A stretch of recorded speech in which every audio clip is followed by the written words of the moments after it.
हाँ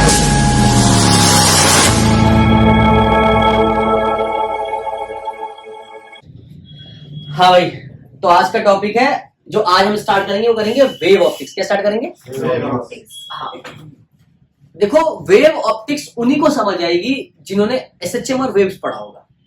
एसएचएम यानी कि ऑसिलेशन। तो कई बार बच्चे कहते हैं कि जी 12th के चैप्टर समझ नहीं आ रहे, और आपने अक्सर सुना होगा कि वेव ऑप्टिक्स थोड़ा मुश्किल होता है या फिर मतलब अजीब होता है, नहीं समझ आता। पर किस्मत से मुझे ठीक ठीक आता है, तो मैं ठीक ठीक समझा देता हूं। ऐसा मैं नहीं कह रहा, ऐसा जो फीडबैक आया है मैं वही बता रहा हूं। क्योंकि वेव ऑप्टिक्स को पढ़ने से पहले कुछ बेसिक चीजें हैं जो ठीक कर लेंगे तो काम बढ़िया हो जाएगा। ठीक है, जैसे एक गांव में एक प्रधान जी थे, उन्होंने अपने लिए, अपने बच्चे के लिए एक बड़ी सुंदर सी गाड़ी लेके आए, पर प्रधान जी के गांव में रोड नहीं था। तो गाड़ी ले तो आए, पर गाड़ी चले भी बैलगाड़ी जैसी। तो प्रधान जी को क्या समझ में आया कि कमी किस में है, गाड़ी में या रास्ते में? तो ठीक क्या करना चाहिए? ठीक। तो प्रधान जी सोच पाए, वैसे सोचना है कि वेव ऑप्टिक्स समझ में नहीं आ रहा है। जैसे मैंने कहा वेव फ्रंट, सर वेव भी और फ्रंट भी। हाँ, फिर कहा हाइगन्स, क्या मतलब बनता है हाइगन्स का? फिर मैंने कहा यंग्स डबल स्लिट एक्सपेरिमेंट, इसका मतलब क्या है? इंटरफेरेंस। फिर कहा डिफ्रैक्शन, सिंगल स्लिट एक्सपेरिमेंट, ये क्या चीज है? मैक्सिमा, मिनिमा, तो ये मैक्सिमा में 2 माह। समझ रहे हो मेरी बात को ना? तो ठीक है बेटा, तो समझने के लिए कुछ चाहिए, वो चाहिए क्या? बेसिक लेक्चर चाहिए कि पहले मेरे को समझ में आ जाए। भाई आधे बच्चों को तो यही नहीं पता होता कि वेव होता क्या है ना। मैं उन बच्चों से बात कर रहा हूं जिनके पास, जो पहले मेरे पास नहीं थे, जो थे उन्हें पता है कि वेव क्या है। कई ऐसे बच्चे होते हैं जो बाद में आते हैं, बाद में ज्वाइन करते हैं, तो उन बच्चों के लिए थोड़ा सा मुश्किल होता है कि वेव क्या है। जब तक वेव समझ में नहीं आएगा तब तक एनर्जी समझ में नहीं आएगी।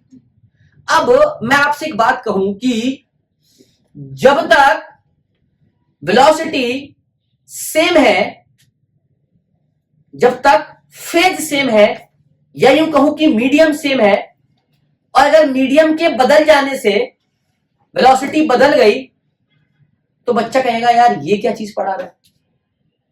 क्योंकि हाइगन्स प्रिंसिपल पढ़ाऊंगा तो हाइगन्स प्रिंसिपल में मैं पॉइंट्स डिस्कस करूंगा ना, स्टेप डिस्कस करूंगा, क्योंकि मेरा काम है आसान करना, है कि नहीं यार? तो शुरुआत कहां से करें? देखो वेव ऑप्टिक्स बेसिकली क्या है, सुनना। देखो चर्चा का विषय है लाइट। क्या है? लाइट। जो भी युद्ध लड़ेंगे हम, वो लाइट की वजह से लड़ रहे हैं, आज तक लड़ रहे हैं और आगे भी लड़ते रहेंगे। जो लोग कहते हैं कि यार सर रिसर्च जो है वो सारी खत्म हो गई जब हम पैदा हुए, अगर हम होते हम भी खोज देते ग्रेविटी की खोज। तो लो बेटा, आज ये खोज तुम भी कर सकते हो। देखो लाइट को कई साइंटिस्ट के ग्रुप ने पार्टिकल मान लिया। क्या मान लिया? पार्टिकल। हालांकि जो पुराने बच्चों ने पढ़ा रखा है मैंने, कुछ को तो पार्टिकल मान लिया और कुछ साइंटिस्टों ग्रुप ने क्या मान लिया? वेव। समझ रहे हो? तो वो पहले साइंटिस्ट जिन्होंने पार्टिकल माना था, वो बेटा आपको पता है मैकेनिक्स के सरताज बादशाह, बस देखा, नाम लेने की आवश्यकता नहीं। ठीक है, कौन थे? न्यूटन। तो उन्होंने एक थ्योरी दी थी, इसको कहते हैं न्यूटन कॉर्पस थ्योरी। जब आप बीएससी करोगे या जब आप बीटेक करने जाओगे इंजीनियरिंग फिजिक्स में, तो पढ़ाएंगे आपको, पढ़ाने वाले लोग, है ना। सो न्यूटन कॉर्पस थ्योरी नाम है इसका, उन्होंने लिया था और लाइट को पार्टिकल माना। क्या माना? पार्टिकल। लाइट को पार्टिकल माने के उन्होंने रिफ्लेक्शन और जो आपने पढ़ा है, कहां पढ़ा है? रे ऑप्टिक्स में पढ़ा है ना, रिफ्लेक्शन और रिफ्रैक्शन। उन्होंने क्या किया? प्रूफ किया। क्या किया बच्चों? प्रूफ करा, बता के। अब एक लॉबी ऐसी थी जो इससे सहमत नहीं थी, जिन्होंने कहा नहीं भाई, लाइट तो क्या है, लाइट जो है वो वेव है। क्या है? अब ये पहला कौन था? साइंटिस्टों का ग्रुप तो था लेकिन वो पहला कौन था, कौन युद्ध करने आया, कि वो भी किससे युद्ध करना था, न्यूटन से। समझ रहे हो। गैलीलियो को कितने साल जेल में रहना पड़ा था। जब रिसर्च करता है, जैसे फॉर एग्जांपल मान लो कोई अगर आदमी, आप किस चीज को बहुत चाहते हो और वो कहते हैं कि यार ये तो एग्जिस्ट ही नहीं करता, तो क्या होगा, कई बार तो गला कट जाता है। तो इधर तो सोचो ना कि किसके बारे में कह रहे हो, न्यूटन के बारे में कह रहे हो, किसके खिलाफ खड़े हो, न्यूटन के खिलाफ खड़े हो, है ना। तो पहला साइंटिस्ट था हाइगन्स, क्या था, ठीक, हाइगन्स। ये एक ऐसा साइंटिस्ट हुआ जिन्होंने वेव को काफी सीरियसली लिया कि वेव एग्जिस्ट करता है, लाइट जो है वेव की तरह, वेव की फॉर्म में। इनकी वजह से ही डी ब्रोगली भी आगे काम कर पाए, बहुत सारा बताऊंगा। तो हाइगन्स ने माना कि नहीं नहीं जी, लाइट क्या है, वो तो वेव नेचर है। अच्छा, अगर मैं बच्चों से पूछूं कि what is particle and what is wave, मतलब कि तुझे कैसे पता चलेगा कि ये पार्टिकल नेचर है, या तुझे कैसे पता चलेगा कि ये वेव नेचर है, मतलब कि देख के कैसे बताएगा कि ये पार्टिकल है कि वेव है। तो बच्चा कहता है जो पार्टिकल नेचर शो करेगा वो पार्टिकल होगा, जो वेव नेचर शो करेगा वो वेव होगा। परंतु ऐसा सुनना, पार्टिकल नेचर होता है बेटा मर्दों का, तुम समझ रहे हो, और वेव नेचर होता है, हाँ कह सकते हैं, जो जो जो लड़कियां होती हैं बेसिकली वो वेव नेचर की होती है। कैसी होती हैं, हाँ, जो फीमेल लिख देता हूं, मतलब जो मेरा ऐसा मानना है, मैं ये नहीं कह रहा आप मानो, फीमेल जो होती है वो कैसी होती है, वेव नेचर की होती है, और जो ज्यादातर मेल होते हैं कैसे होते हैं, पार्टिकल। अच्छा, मैं प्रॉपर की बात कर रहा हूं, हाँ जो प्रॉपर है मैं उनकी बात कर रहा हूं, ठीक है। अब जैसे क्या होता है पार्टिकल नेचर में, अगर मैंने बोला कि ये मार्कर यहां रखा हुआ है ना, अब इस दूसरे मार्कर को सेम पोजीशन पे रखना है, तो इस मार्कर को हटाना पड़ेगा, तभी दूसरा यहां पे आएगा, हाँ या ना। मतलब कि तुमने सुना होगा ना कि माई का लाल है तो अकेले लड़के दिखा, लड़के लेके क्या लड़ता है, लड़ ले सिंगल सिंगल, इसका मतलब अकेला अकेला, मतलब यहां पे accumulation of energy, accumulation of energy नहीं होगा। मतलब कि समझ में आ रही बात, जो जिस पे एनर्जी है वही करो। अब 10 लड़के मिलके एक लड़की को मारते हैं तो आप क्या कहते हो, कहते हो ना सारे मर्द नहीं है, बुजदिल है, हाँ बुजदिल है, या जो भी एक्सोसिएट है, क्या होगा वहां एक्यूमुलेशन ऑफ एनर्जी हो रही है, जो पार्टिकल नेचर नहीं है। क्लियर है, समझ में बात आ गई होगी। दूसरा वेव नेचर, मैंने ऐसा क्यों कहा, क्योंकि मेरे एक्सपीरियंस से है ना, वो जो अगर एक बार लड़ाई हो गई आपकी किसी औरत से, तो वो लड़ाई की माफी हो सकती है और वो लड़ाई भूला नहीं जा सकता, नहीं समझे। जैसे अगर मान लो आपने एक बार गलती कर दिया तो वो गलती माफ हुआ उस वक्त के लिए, लेकिन आपने जैसी दूसरी गलती किया तो पहले के साथ ऐड हो गया, फिर तीसरा क्या हुआ, फिर तीसरा किया वो ऐड हो गया, तो क्या हुआ, एक्यूमुलेशन ऑफ गलती, सारी गलती क्या हो गई, एक्यूमुलेट हो गई। ये तुमने सुना होगा कि जब तक मैं कह रही हूं ना तब तक मतलब ठीक है, अगर मैंने बोलना बंद कर दिया, समझ रहे हो, इसे कहते हैं एक्यूमुलेशन ऑफ एनर्जी।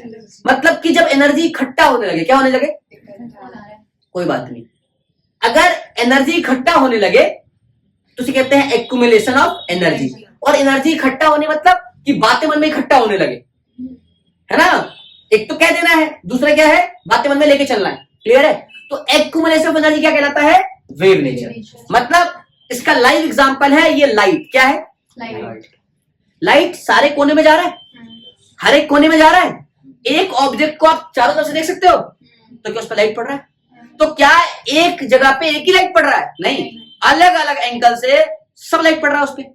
अरे भाई बहुत बेसिक बात है, कोई दिक्कत तो नहीं है ना।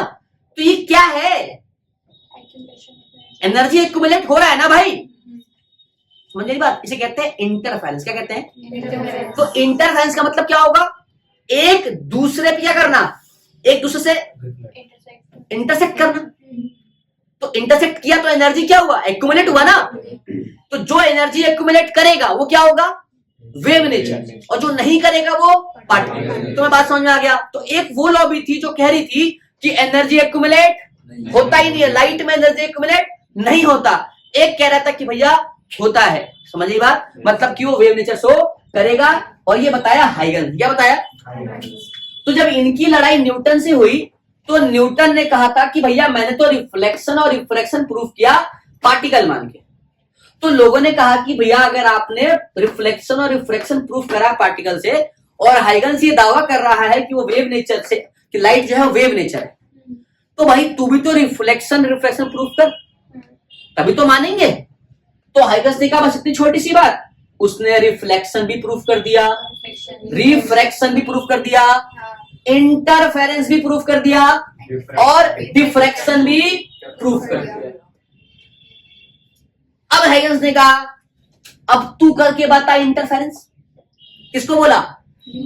हाँ, अभी इस लॉबी को, सिर्फ न्यूटन को नहीं, गाली देंगे मुझे बच्चे कुछ, जो हो सकता है न्यूटन को मनी मन चाहता हो पता नहीं ना भाई। अच्छा हाँ, ट्रम्प यूएसए का नया प्रेसिडेंट बना, पता है ना? हाँ, उसने पहले दिन पहले स्टेप में क्या बोला पता है? कि हमारे कंट्री में 2 ही लोग कंसिडर होंगे, या तो मेल या तो फीमेल। ऐसा होना ऐसा ही चाहिए, पर ठीक है, तुम में से कोई है तो नहीं। तो मेरा कहने का अर्थ यह है कि जब इन्होंने रिफ्रैक्शन, रिफ्लेक्शन, इंटरफेरेंस और डिफ्रैक्शन प्रूफ करा, तो भाई इस लॉबी के साथ क्या हुआ, एक समस्या आ गई कि लाइट अगर सही में पार्टिकल है तो इंटरफेरेंस प्रूफ करो। और मैंने अभी भी बताया आपको कि इंटरफेरेंस प्रूफ नहीं हो सकता लाइट को पार्टिकल माने। क्यों? क्योंकि वहां एनर्जी एक्यूमुलेट नहीं हो सकती।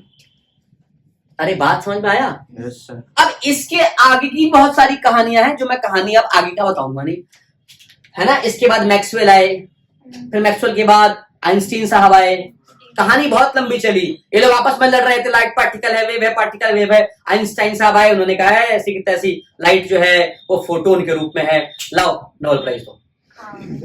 तुम समझ रहे हो? हाँ, इधर सो बात यह है कि हमको इस चैप्टर में, अच्छा मैं क्यों पढ़ा रहा हूं, क्योंकि हमको इस चैप्टर में पढ़ना ही ये 4 है।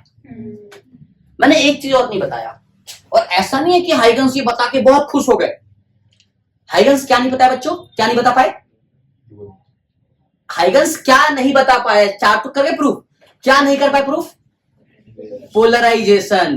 क्या नहीं कर पाए? हाँ, और बेटा सुनो ध्यान से, इसीलिए सीबीएसई वालों ने आपका पूरा ख्याल रखा है। उन्होंने कहा जो जो हाइगन्स ने नहीं किया वो सारा सिलेबस में दूंगा ही नहीं, परंतु नीट वालों पोलराइजेशन है।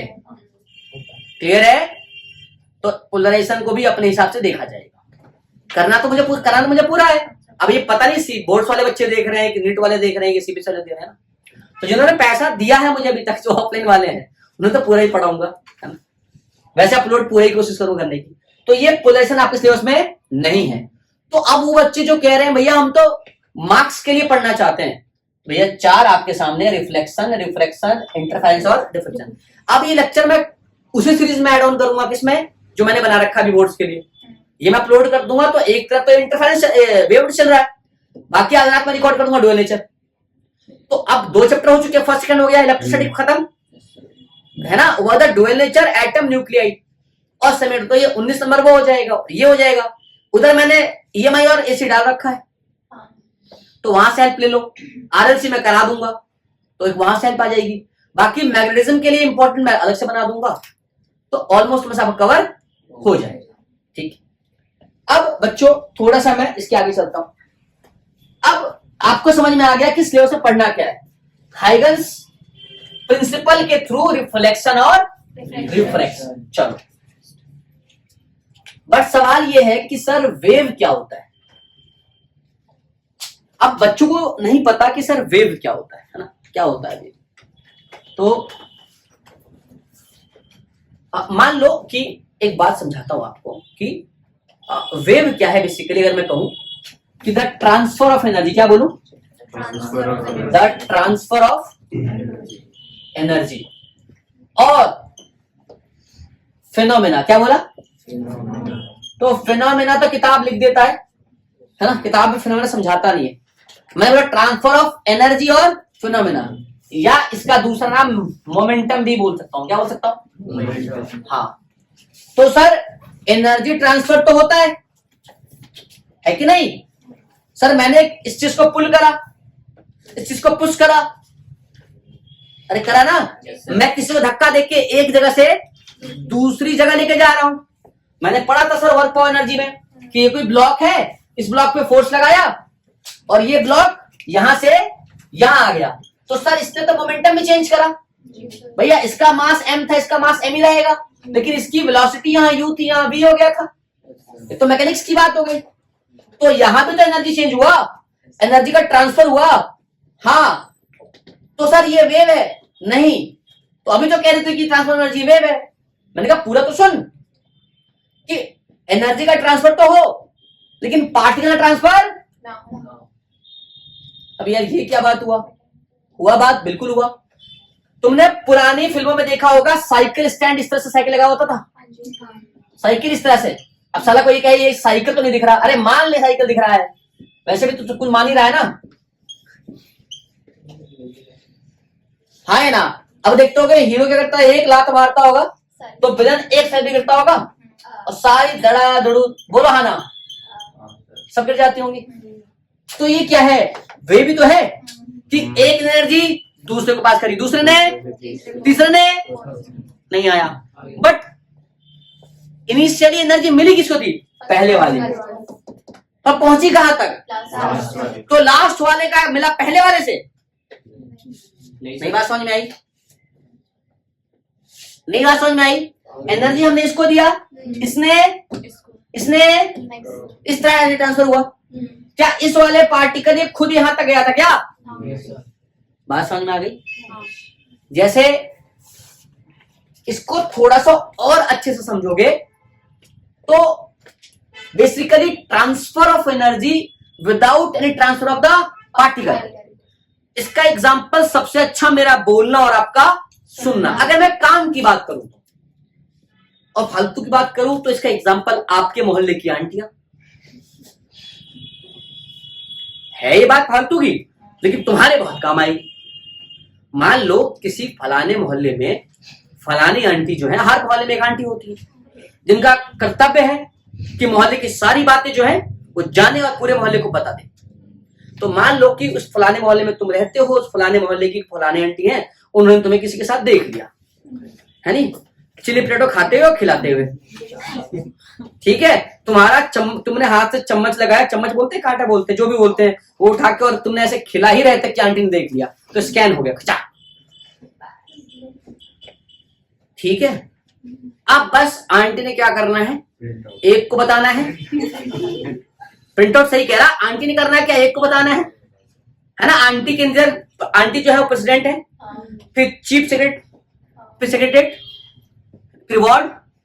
ऐसे क्या होगा, आंटी हर किसको बताएंगे और बात कहां तक पहुंच जाएगी? आपके घर वालों तक, और आपके माँ बाप को चलेगा लड़का जवान हो गया है, फिर एनर्जी वहां से ट्रांसफर हो जाएगी, बिल्कुल हो जाएगी। समझ आ रही बात? एक फालतू की बात, इधर काम की बात मैं बोल रहा हूं, तुम सुन रहे हो, तो मैं क्या सबके कान में बता रहा हूं बात? नहीं, मैं बोल रहा हूं और तुम सुन रहे हो। हमारे बीच में क्या हो रहा है, एनर्जी ट्रांसफर हो रहा है विदाउट पार्टिकल के गए हुए। लेकिन इस एनर्जी के ट्रांसफर के लिए एक माध्यम की आवश्यकता है, यहां मीडियम चाहिए। पर कुछ ऐसी भी एनर्जी होती है जिसे ट्रांसफर होने के लिए मीडियम की आवश्यकता नहीं। पर ये तो बात की बात है, फिलहाल हमको वेव समझ में आना चाहिए। मैं बोल रहा हूं, तुम सुन रहे हो, तो क्या हो रहा है, एनर्जी का ट्रांसफर ही तो हो रहा है। कैसे? मैं बोल रहा हूं तो मेरे पास जो एयर के पार्टिकल हैं, काजल इधर, मेरे पास जो एयर के पार्टिकल हैं, अगर मैंने बोला तो जो एयर का पहला पार्टिकल है, क्या उसको एनर्जी मिली? तो वो दूसरे मॉलिक्यूल को दे रहा है, दूसरा, तीसरा, चौथा। अब जो इंटेंसिटी से मैंने यहां एनर्जी दी, तो जितने इंटेंसिटी से तुम फ्रंट वालों को आवाज आ रही है, क्या सेम इंटेंसिटी से लास्ट वालों को जा रही होगी? समझ में आ रही बात?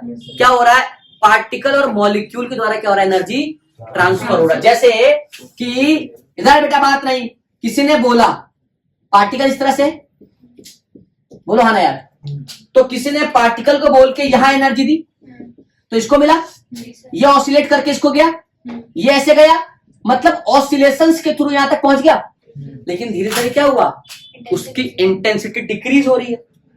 अरे लॉस तो होगा ना, बात समझ में नहीं आई भाई, कुछ तो और रेजिस्टेंस होगा इसके अंदर। क्लियर है? सो वेव क्या है, द ट्रांसफर ऑफ एनर्जी और मोमेंटम या फिनोमेना कह लो। क्लियर है? Without any transfer of the particle. अच्छा, अब मतलब किसी एनर्जी का ट्रांसफर हो जाना क्या वेव कहलाता है?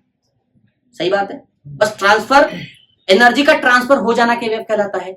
नहीं, ट्रांसफर का, एनर्जी का ट्रांसफर हो जाना परंतु पार्टिकल के बिना मूव किए, तो ये क्या है? सन है, भगवान सूर्य है ना? नहीं, तो भगवान सूर्य, मैं भगवान कह रहा हूं, सबके लिए नहीं है, आपको जो चाहे, भगवान सूर्य है, वो क्या अर्थ पे खुद आते हैं प्रकाश पहुंचाने?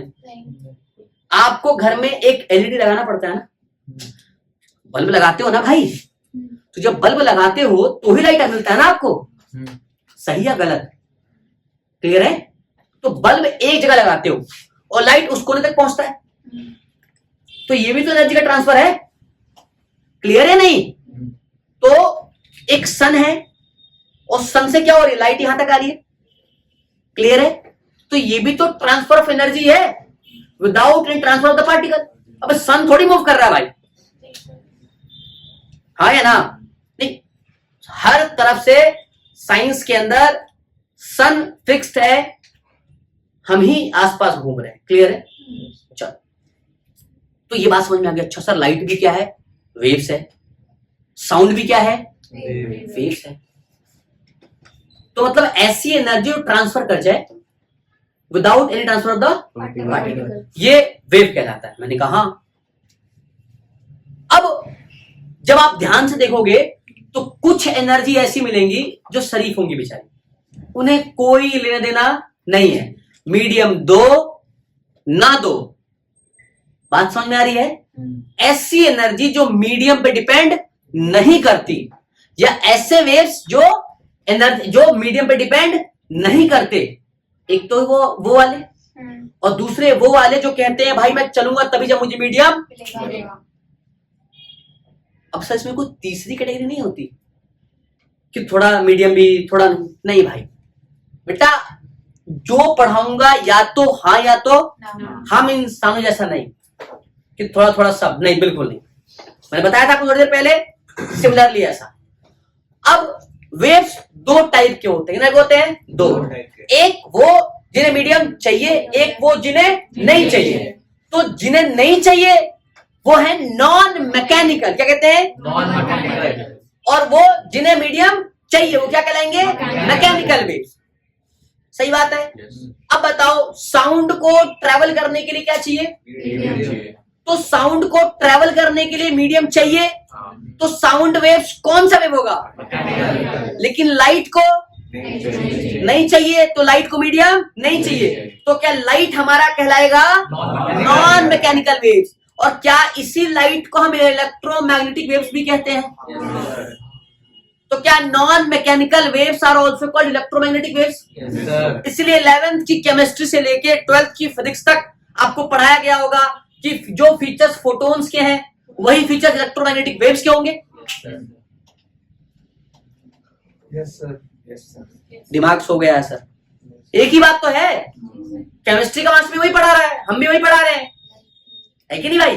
इधर तो सिस्टम समझो कि भैया वेव्स तो है जो ट्रांसफर ऑफ एनर्जी करेगा, दूसरा ट्रांसफर की एनर्जी करेगा, कोई दिक्कत नहीं, सॉरी एनर्जी का ट्रांसफर करेगा। अब एक मैकेनिकल दूसरा नॉन मैकेनिकल, तो वेव ऑप्टिक्स में इनका क्या काम? एक वेव की इक्वेशन होती है, क्या होती है? प्रोपगेशन ऑफ वेव होता है, क्या होता है? वेव किस दिशा में चलेगा, तो वेव जिस समय चलेगा उसकी एक वेलोसिटी भी होगी, जिसे कहते हैं वेलोसिटी ऑफ वेव। क्या कहते हैं? Velocity of wave.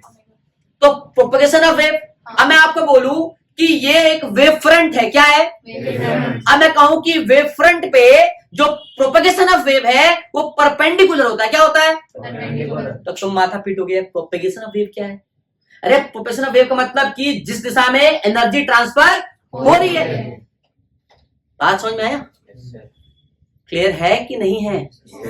हाँ, तो किस दिशा में क्या चलेगा, this is called propagation of wave and that is perpendicular to the wave front. अभी वेव फ्रंट क्या होता है, वेव फ्रंट बता, इधर वेव फ्रंट क्या होता है बताऊंगा ना, सब बताऊंगा, समय के साथ चलते रहो। यहां तक जहां तक पढ़ा है क्लियर है सब? Yes, किसी बच्चे को कोई परेशानी, कोई सिस्टम अभी तक कि भैया दिक्कत आ रही है? नहीं, ठीक। अब तो सर मतलब जो चैप्टर 8 है इलेक्ट्रोमैग्नेटिक वेव्स, तो सर अगर मैं वेव्स पढ़ लेता तो सर मेरा वो भी हो जाता। मैंने कहा हाँ, और सर वेव ऑप्टिक्स भी हो जाता। मैंने कहा हाँ, इसीलिए वेव्स पढ़ना जरूरी है। अब मैं एक कमरे को बंद कर दूं और वहां वैक्यूम क्रिएट कर दूं, मतलब कोई मीडियम नहीं, तो वहां दिखाई देगा या सुनाई देगा? कौन कह रहा सुनाई देगा? अभी बताया सुनाई की देने के लिए क्या चाहिए? भाई मैं कह रहा हूं वैक्यूम क्रिएट कर दिया। अच्छा हाँ बेटा, आप लोग जो भी मैं कुछ कहूं तो उसको ध्यान से सुना करो, है ना। देखो मैं तो अच्छा इंसान हूं, आप हाँ ना बोलो तो कोई दिक्कत नहीं, लेकिन जीवन में बहुत सोच समझ के हाँ ना बोलना। कई बार की हाँ बहुत दिक्कत करती है जिंदगी में, तो तुरंत से हाँ बोलने के लिए कई लोग तैयार बैठे रहते हैं कि कुछ भी आया तुरंत हाँ, फिर बाद में बहुत तकलीफ देता है हाँ। तो इधर तो सारी कहानी तो समझ में आ गई। तो मैंने अभी जो समझा दिया था आपको, वेव टू टाइप का होता है, कौन कौन सा? एक होता है मैकेनिकल वेव्स और एक होता है नॉन मैकेनिकल वेव्स। क्या नॉन मैकेनिकल वेव्स को ही मैं कहता हूं इलेक्ट्रोमैग्नेटिक वेव्स? हाँ है ना। कुछ किताब में इसको मटेरियल वेव्स भी कहते हैं। अगर किताब का नाम कोट करूं तो रजनी खैलड़ी किताब आती है मटेरियल वेव्स, क्या बोलते हैं इसको? और नॉन इधर, ठीक है। कई बार इस तरह से लिख सकते हैं, बात समझ में आई ना। आप हिंदी में भी लिख सकते हो कि इसको मीडियम नहीं चाहिए, और इसको मीडियम चाहिए, मीडियम रिक्वायर्ड। तो आपसे कोई पूछे what is the definition of mechanical waves, तो क्या बोलोगे? Those medium which require, those waves which required medium, that is called mechanical waves. Those medium which require, those waves which do not require medium, that is called non-mechanical waves, है ना। अब इसमें equation of waves भी आ सकता है। क्या बोला मैंने? इक्वेशन ऑफ वेव्स भी आ सकता है, जो कि आपने नॉन मैकेनिकल वेव्स में पढ़ा भी होगा। y equals to a sine के एक्स माइनस ओमेगा टी। आपको याद होगा इलेक्ट्रोमैग्नेटिक वेव्स में यहाँ के एक्स भी होता था, के वाई भी, और के अगर आपको याद हो ई एक्स बी वाई, तो पोजीशन ऑफ वेव निकालते हैं ऑब्जेक्ट डायरेक्शन में। तो ये बेटा अपनी अपनी एक चीज है, आपको ये वेव की इक्वेशन है। क्या है?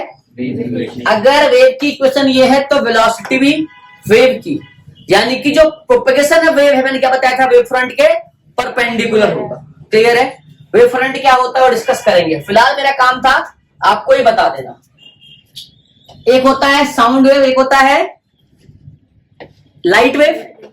लाइट को भी तो वेव ही माना ना, हाइगन्स में तो वेव ही मानोगे। तो ये इलेक्ट्रोमैग्नेटिक वेव्स है, मतलब उसको मीडियम क्या हो सकता नहीं। तो जो इलेक्ट्रोमैग्नेटिक वेव्स की खासियत है, जो फीचर्स है, वही फीचर्स हम रूबरू कहां यूज कर लेंगे? वेव ऑप्टिक्स में यूज कर लेंगे। अरे करेंगे नहीं करेंगे? Very good. मतलब वहां पे एक्युमुलेशन ऑफ एनर्जी होगा, कोई दिक्कत तो नहीं है। एक आता है ट्रांसवर्स वेव, एक आता है लॉन्गिट्यूडनल वेव। सुना है? लॉन्गिट्यूडनल वेव और ट्रांसवर्स वेव। क्या वो मैकेनिकल का पार्ट होता है? जब आप फीचर्स ऑफ इलेक्ट्रोमैग्नेटिक वेव्स पढ़ते हो तो वहां पे एक चीज पढ़ाया जाता है कि पोलराइजेशन किसका होता है? सिर्फ ट्रांसवर्स वेव का। याद आ रहा है? जब फीचर्स पढ़ने जाओगे तो उसमें लिखा है साफ साफ। अब ट्रांसवर्स वेव क्या होता है, लॉन्गिट्यूडनल वेव क्या होता है? जब मैं अपने क्लास 9th में था तो एक रिफ्रेशर आया करती थी एसके जैन की, तो मैं वो रटा करता था कैसे, वो जैसे ऐसे ब्रैकेट डाल डाल के ना, क्योंकि डेफिनेशन रटना पड़ता था कि उसको समझाने वाला नहीं था। तो अपने हिसाब से आदमी क्या करता था उसको, क्योंकि डेफिनेशन बड़ी है, लंबी है, तो 4 वर्ड एक बार याद करा, 4 वर्ड एक बार याद करा। मैं ऐसे करता था क्योंकि मैं रट नहीं पाता हूँ चीज, है ना, तो वैसा दिक्कत है। लेकिन फिर जब बाद में, अब तो खैर सारी सुविधाएं आपके पास है, ट्रांसवर्स और लॉन्गिट्यूडनल, तो उसके फर्स्ट लेटर को ध्यान से देखो।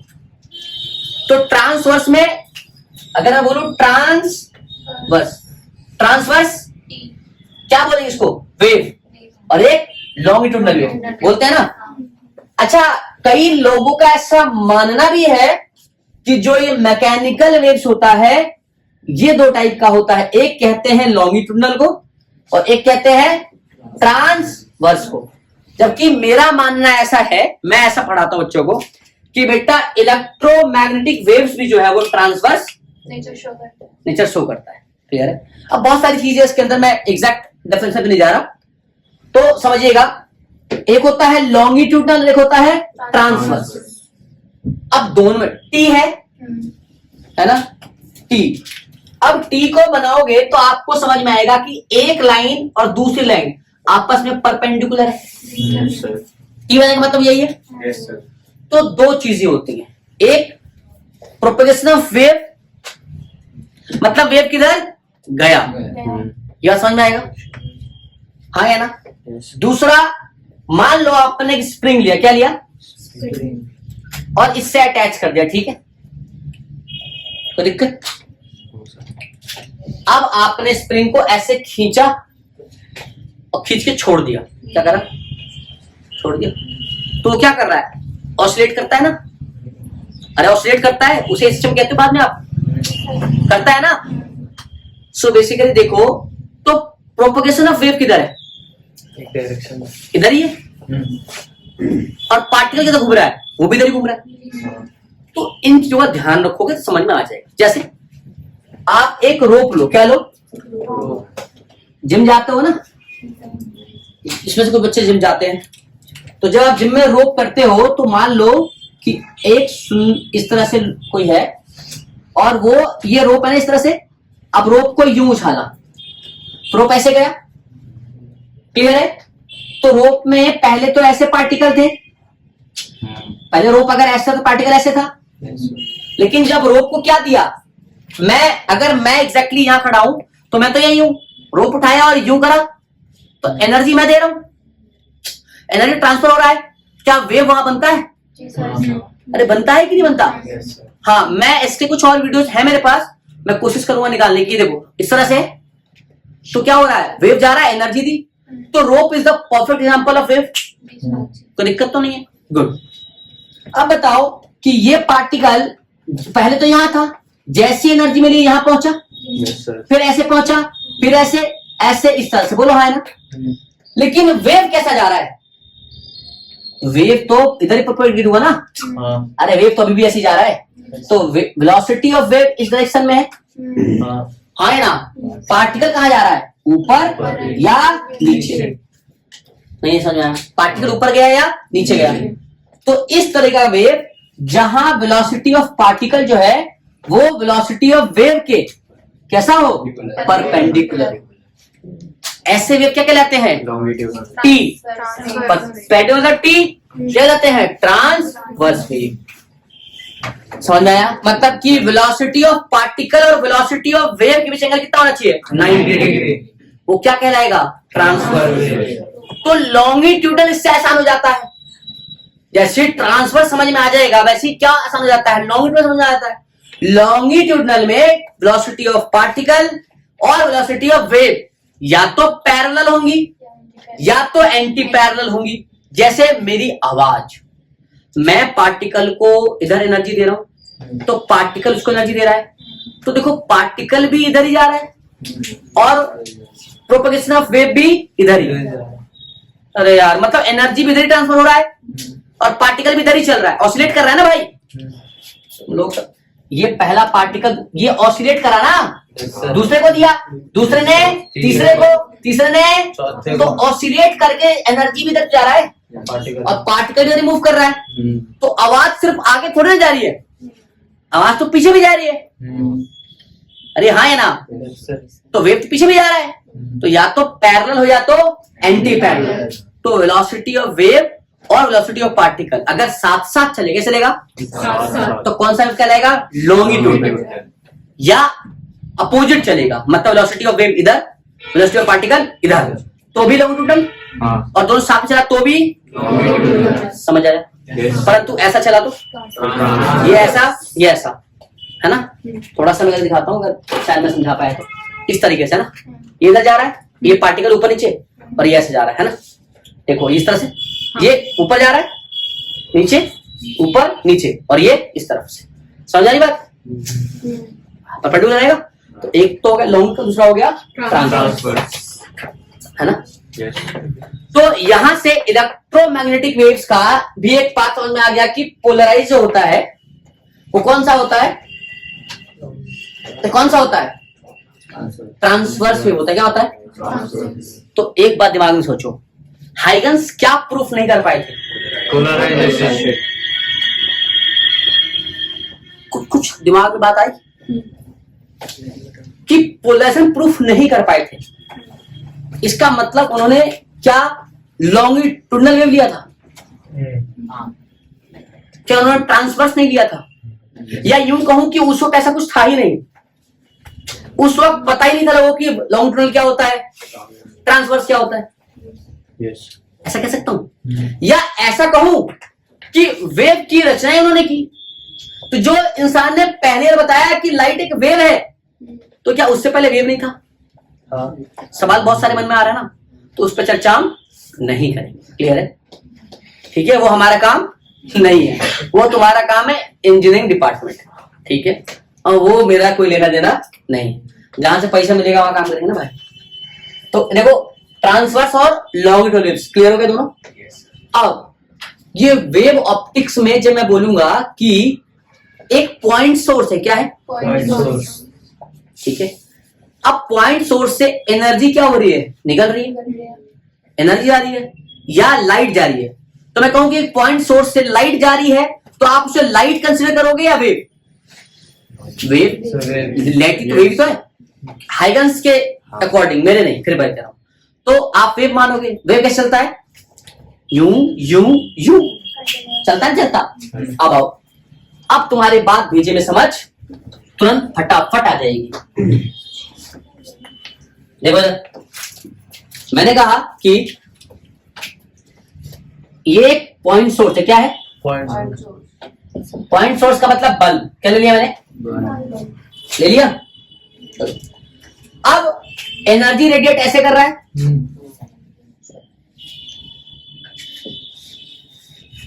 क्या इस तरह से कर रहा है? ये तो मैं एक बहुत बढ़िया इंसान हूं इसलिए मैंने ऐसा बनाया।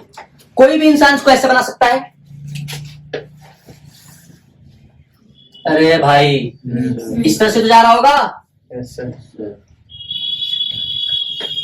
बोलो हाँ ना। तो ये ऑल डायरेक्शंस में कैसा? क्या कर रहा है? मेरे पीछे भी जा रहा होगा, पर हाथ जा नहीं सकता ऐसे, तो ऐसे कर दे रहा हूँ। साला कोई इसको काट के डांस तो बात समझ में आ रही है? अरे बात मजाक की है ही नहीं। मजाक मजाक में बहुत कुछ हो जाता है। मैं कहना नहीं चाहता, कुछ तो बुरा मान जाएंगे, है ना। देखो फिर बात नहीं, मैंने क्या बोला कि एक पॉइंट सोर्स है जिसके चारों तरफ क्या हो रहा है? लाइट जा रहा है। लाइट जा रहा है, वेव जा रहा है। अब वेव जा रहा है, प्रोपगेट कर रहा है। समझ में आ रही बात? अब ऐसे जा रहा है। अच्छा, अब एक और बेसिक बात, ये क्या ये अलग फेस है? यहाँ वैल्यू पीक पे है, यहाँ वैल्यू, यहाँ फिर नॉर्मल है, मीन पोजीशन है। मेन पोजीशन हुई। लुके पट्टो, ये मीन पोजीशन क्या है? ये मेन। और ये क्या है? इसका क्या होता है? भूल गए? सिंपल एक्सेप्ट देखा नहीं पहला? बेटा नहीं देखोगे, मां कसम बता रहा हूं, फिर कहीं के नहीं हो, कहीं के नहीं हो फिर तुम। ठीक है ना, पढ़ लो जाके। क्लियर है बात, समझ में नहीं आता? तो ये एक अलग फेज है। ये कह रहा है कि मैं तो जिंदगी में उस मकाम पे हूं कि भाई साहब आईफोन 16 प्रो क्या चीज है, मैं यूं खरीद लूंगा। ठीक है, समय की बात है, फेज है। थोड़े समय बाद भाई यहां आ चुके हैं, हाँ या ना? अब पूछो भैया 16 प्रो मैक्स लोगे? भाई नोकिया दे दे यार। किसका किसका दोष है? फेस का। लाइफ भी हमारी ऐसी है वेव की तरह, है कि नहीं? तो घबराना वैसी भी नहीं चाहिए। लेकिन आप यही हो, आप मत सोचना आप यहां हो, आपके लिए बिल्कुल वेव नहीं है ना। आप तो बचपन से सालों ऐसे ही चल रहे हो, तुम्हारा तो ऐसा गया ही नहीं। और जिसका यहां से यहां गया वो साला नीचे ही नहीं आ रहा, क्योंकि उसको क्या मिल गई? मैंने बताया ना, उसको मिल गया एक्सेलेरेशन। वो कह रहा मैं नीचे आऊंगा ही नहीं, मुझे पता है साला टॉपर बनने पे इज्जत मिलती है, घर में भी और हर जगह फिर पैसा मिलता है। तुम समझ रहे हो? तो रियल लाइफ की बात कर रहा हूं इधर। तो सोचो कि ये एक अलग फेज है। सिमिलरली देखो, क्या ये एक फेज है? क्या ये एक फेज है? और क्या ऐसा ही है ना? हाँ, ये एक फेज है। देखा फेज है ना? तो यहां से बहुत सारी लाइटें बाहर गई, बहुत सारा वेव प्रोपगेट कर गया। तो जिस तरह से ये एक फेज था उस तरह से ये एक फेज हो सकता है, हो सकता है, हाँ या ना? क्या ऐसे और भी फेज हो सकते हैं? तो सेम फेज पे, क्या बोला मैंने? आपने ये मार्क कर लिया, तो सेम फेज को आपने लोकेट कर लिया। क्या कर लिया? ढूंढ ली साले की लोकेशन कि सेम फेज पे जितने हैं ढूंढो, साले को ढूंढ लिया, मिल गए। इसे कहते हैं लोकस। क्या कहते हैं इसे? लोकस। टेक्निकल भाषा में पढ़ोगे समझ नहीं आएगा। क्या बोला मैंने? लोकेट कर लिया सेम फेज पे। क्या बोला? इसे कहते हैं लोकेशन। मिल गया लोकस। अब कहते हैं जितने भी हैं सबको मिला दो। तो चलो मिलाने, आओ मिलाते हैं सबको। तो इसे जब मिलाओगे तो ऐसा मिलेगा, ये भी ऐसा मिलेगा। जब पूरा मिलाओगे तो ये ऐसे मिल जाएगा, और इसको मिलाओगे तो ये भी, हाँ या ना? इसे ही कहते हैं वेव फ्रंट। अब सुनना, ये तो इसका शेप हो गया। क्या हो गया? शेप। अब शेप कैसा होगा? ये सर्कल बना है कि स्फेरिकल? सर्कल क्यों नहीं? क्योंकि लाइट तो ऑल डायरेक्शन में जा रहा है, हर एंगल से पड़ रहा है। तो बताओ पॉइंट सोर्स के लिए वेव फ्रंट किस शेप का होगा? कैसा होगा? तो वेव फ्रंट कितने भी टाइप का होता हो, एक टाइप को समझ में आ गया। कौन सा? कौन सा? और मैंने थोड़ी देर पहले पढ़ाया था, propagation of wave is always perpendicular to the wave. सालों नहीं आया समझ में? समझ में आई बात? बोलो हाँ या ना? वेव फ्रंट क्लियर हो गया? तो क्या बोलोगे? Every point source. क्या बोला? एक पॉइंट सोर्स ले लो, उसके एवरी क्या करो? सेम फेज पे जाओ और क्या करो? लोकस बनाओ। क्या बनाओ? सेम फेज होना चाहिए। क्या होना चाहिए? Same phase. और मीडियम भी सेम। ये बात तो बताने की आवश्यकता नहीं है ना। उसको लोकेट करो और साले को लोकेट करके बनाओ। जो बन गया, जिस शेप का बन गया, वो क्या है? समझ आया? कुछ लोग इसे वेवलेट्स भी, primary wavelets, secondary wavelets. Clear है? अब वेव फ्रंट समझ में आ गया, वेव फ्रंट की डेफिनेशन समझ में आ गई। अब एक बात और बता दिया कि प्रोपगेशन ऑफ वेव देख रहे हो ना, अगर ये स्फेरिकल है तो प्रोपगेशन ऑफ वेव कैसा है? परपेंडिकुलर तो है, कोई दिक्कत तो नहीं है ना। चलो दूसरा, वेव फ्रंट है और वेव फ्रंट का पता लगाना है, लगाना है। तो इसलिए हाइगन्स ने प्रिंसिपल दिया। क्या दिया?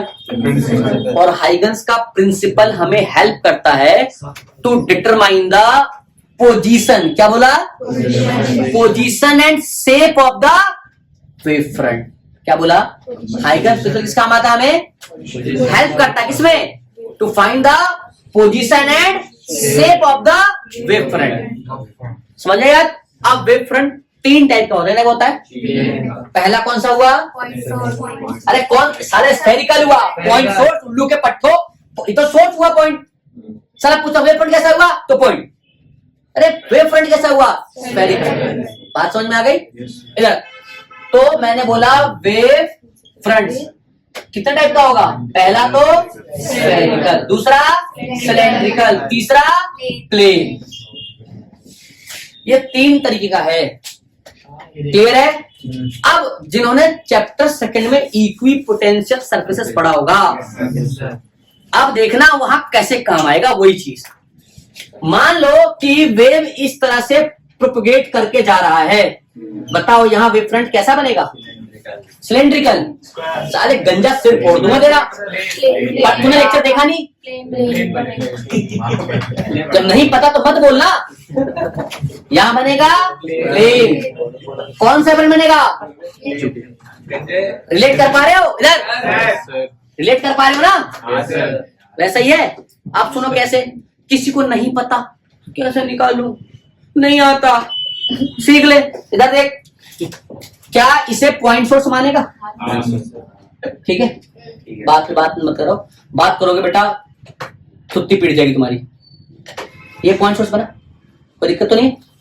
तो यहां से वेव निकला, यहां से वेव निकला, यहां से सेम फेस दिया। सब क्या कर दो? लोकेट कर दो। तो ये क्या बना? अरे प्लेन ही तो बना। हाँ या ना? फिर ये क्या बना? प्लेन ही तो बना। बात समझ में आ गई? और हमने प्रूव भी कर लिया कि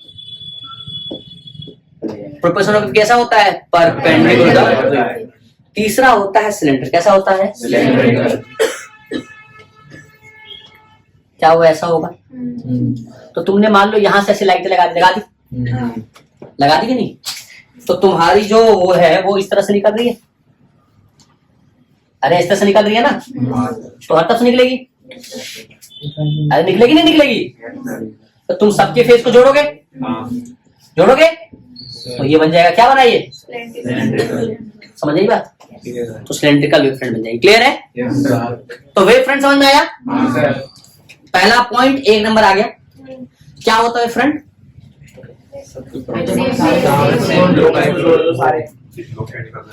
तुम्हें आ गया, मुझे आ गया, मुझे आ गया, तुम्हें आ गया। क्लियर है? सुनना, ये जैसे मुझे आता है वैसे तुम्हें आना चाहिए, तो ही नंबर देगा। है नहीं? इसमें लिख के मत जाना कि देख मुझे तो वही पता है जो सुशांत सर को पता है, और सुशांत सर को जो पता है वो मुझे ही पता है, ला 3 नंबर। वो मुझसे तो पूछना आएगा नहीं। बात समझ में आ गई? हाँ, तो ये था वेव फ्रंट और types of wave front. Clear है? तो ये वेव ऑप्टिक्स में बेटा पहले बेसिक्स पढ़ाया, फिर हम यहाँ तक पहुंचे या नहीं पहुंचे? अब हाइगन्स प्रिंसिपल हम क्यों इस्तेमाल करेंगे बताओ? अरे हाइगन्स का सालों हम एक मार्कर यूज करते तो पता है ना करना क्या इसका? साले हाइगन्स पढ़ेंगे तो पता तो होना चाहिए ना उसका काम क्या है। तो क्या काम है हाइगन्स का? ये देख, तू कम बोला कर। साले मेरी क्लास में आगे वही बैठते हैं। इधर भाई मैंने बात बताया, बताओ हाइगन्स प्रिंसिपल किस काम आता है? वेव फ्रंट क्या शेप और लोकस। लोकेशन ये घुस गया भाई इसमें, ये बाहर ही नहीं हो पा। अबे भाई पोजीशन वही की बात है, ठीक है? ये एक ही बात कह रहा, सही कह रहा, लोकेशन है ना? ठीक है। इधर कोई बात, इधर इधर इधर। तो Huygens principle is used for determining the shape and of the wave front. समझ आ गया? तो नेक्स्ट क्लास में बेटा हम क्या यूज करेंगे? हम हाइगन्स प्रिंसिपल को डिस्कस करेंगे, उसके 3-4 जो रूल है उस पर बात करेंगे, फिर हम आगे की पद्धति को बढ़ाएंगे। क्लियर है? आज के लिए इतना ही था, और ये उसी सीरीज में ऐड होगा। ये लेक्चर कहीं आप सोचो ये अलग से पढ़ा रहा हूं, ये देखना मस्ट है। सिस्टम देख लेना, आपको क्लियर हो जाएगी। ठीक है? मैंने सॉरी एसी डाला हुआ है, EMI डाला हुआ है, और बहुत बेहतरीन डाला हुआ है। एसी में RLC डाल दूंगा, तो एसी हो गया, EMI हो गया, चैप्टर फर्स्ट हो गया, सेकंड हो गया, 4 लेक्चर वहां हो गए, 5 मैंने यहाँ शुरू कर दिया। डुअल लेक्चर मैं आज करा दूंगा, वो 1 दिन में 2 घंटे में कंप्लीट कर दूंगा। ऐसे ही एटम, ऐसे न्यूक्लियाई, और इस तरह सेमीकंडक्टर। बाकी चैप्टर्स रह जाएंगे, वो एक साथ निपटारा हो जाएगा। तो आपस जुड़ते रहो, पढ़ते रहो, काम तो मैं कर ही रहा हूं। आज के लिए इतना ही। Thank you so much.